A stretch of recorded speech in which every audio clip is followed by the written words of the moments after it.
I'm just doing the best I can right now, okay?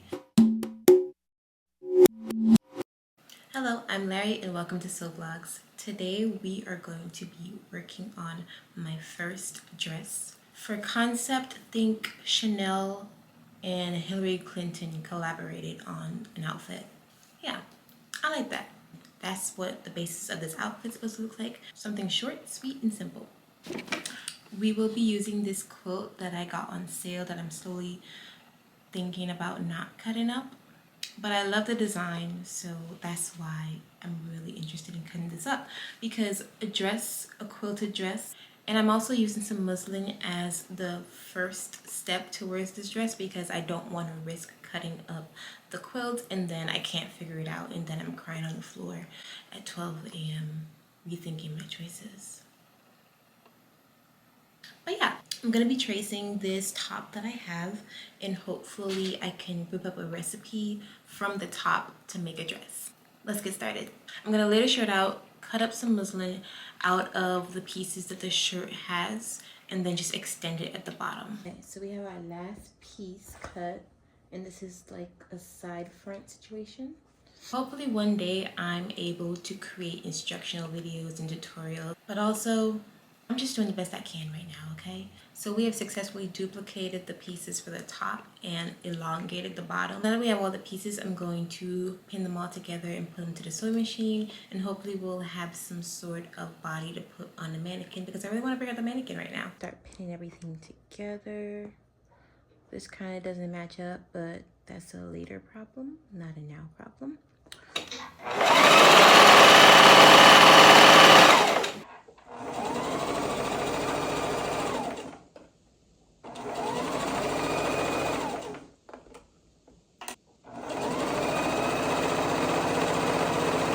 I think I made the front seam too big. Like I left too much allowance out. So I'm gonna take this out real quick and then redo it.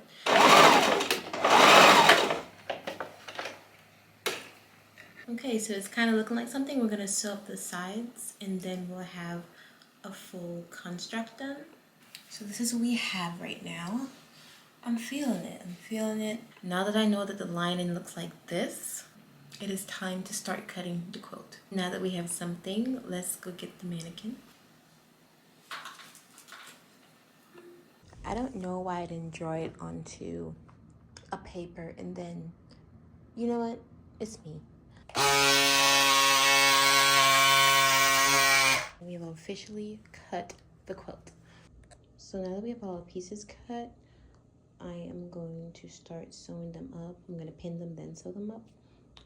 Right now we have more than half of the quilt left over, so I'm kind of mad at myself, but still I think the dress is going to look really cute and we might make a coat. To be determined.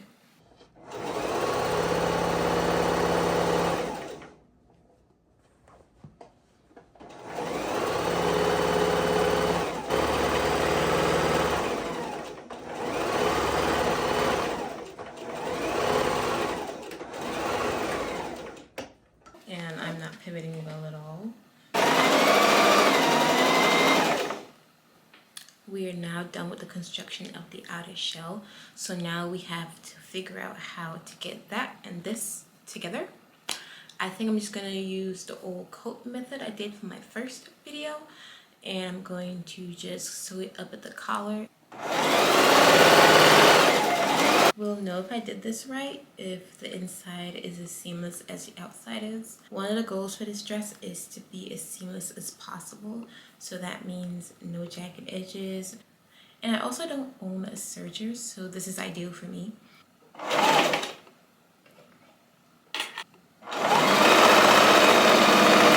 So we are done with the side seams, and now once I flip it, this is how we're looking so far, which is pretty good. I'm actually impressed that this exists. So now all we have left should be the back zipper and the bottom hem. I actually have an invisible zipper, but I haven't really looked up how to do it yet, so we're gonna have to do that real quick.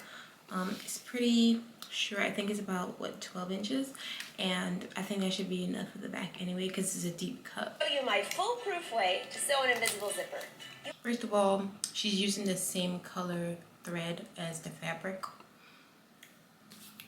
Doesn't help me at all. Hello, Sarah here. While I was editing my next video, I thought it would be nice for you to preview and learn This how one looks to pretty good. attach under the main fabric as well as the lining fabric. Mark the zippered area. I forgot this time, but you will make a neater and stronger zippered garment. I honestly don't know what I just watched, but I feel confident that I can execute it. So, yeah. I went and tried to iron the zipper. It didn't work out so well. I also don't have an invisible zipper foot. I have a regular zipper foot, but also I don't think that applies here. We're still gonna do it. I'm just gonna try to be as close to the zipper teeth as possible. This might go really bad, but first let's sew up to where we think the back needs to be. I'm so scared right now. So I pinned up the zipper on one side as instructed, and I'm going to sew as close to the teeth as possible. I don't have a zipper foot, but we're gonna make it work here. Press the teeth open and sew as close to that line as possible. The zipper is as open as it can be, so just gotta close the teeth in to make sure I'm in the right position.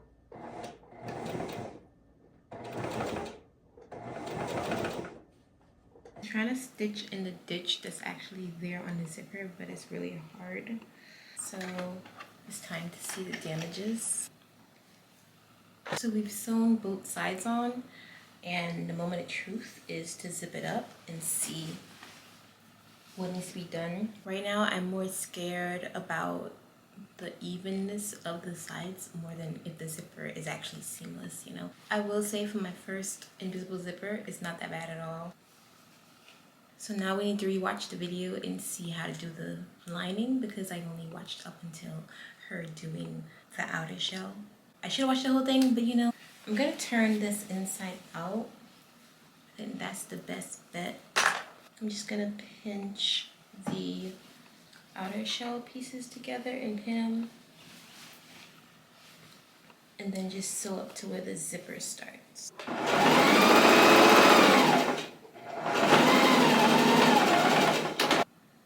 Okay, so this is probably not the right way, but I just discovered that my fabric, my lining fabric, is really see-through, so I can honestly just flip it over and blindly stitch on top of it and then flip it over. I don't know what the other method was talking about because it was kind of confusing, but essentially you just flip the nice sides together, and because it's so see-through right here, I can just sew down where I think the zipper stops. Let's see if it works. If it doesn't work, I'm taking a nap. So we could just flip it inside out now. It's not the cleanest, but are all my edges hidden? Yes. I'm gonna show you guys a better position, but it's literally encased. And it's almost seamless. It isn't the best invisible zipper in the world, but it looks pretty good for my first try. Hold on. She's not completely invisible, but you know, she's not just there hanging out in the wind, you know. And up here, I think I'm gonna put like a hook and eye just to keep it secure, but I don't know yet. I just don't know yet. But yeah.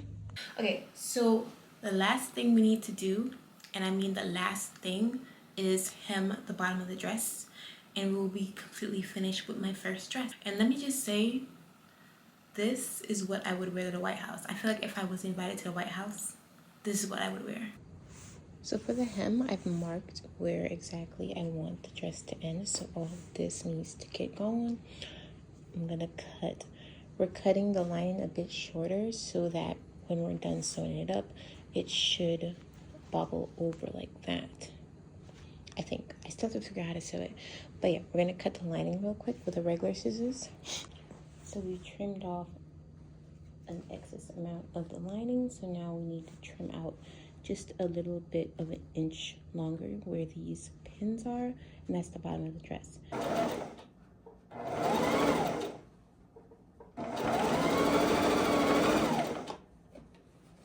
Okay, I think I need a push-up bra for this dress. A little spacious up here when I sit, And this is a mini dress. When I say mini, mini dress. I think I took short and sweet to a whole other level because it's really short. There are a few issues with this dress. Okay, it's not perfect, but I made my first dress. Let's go to the montage.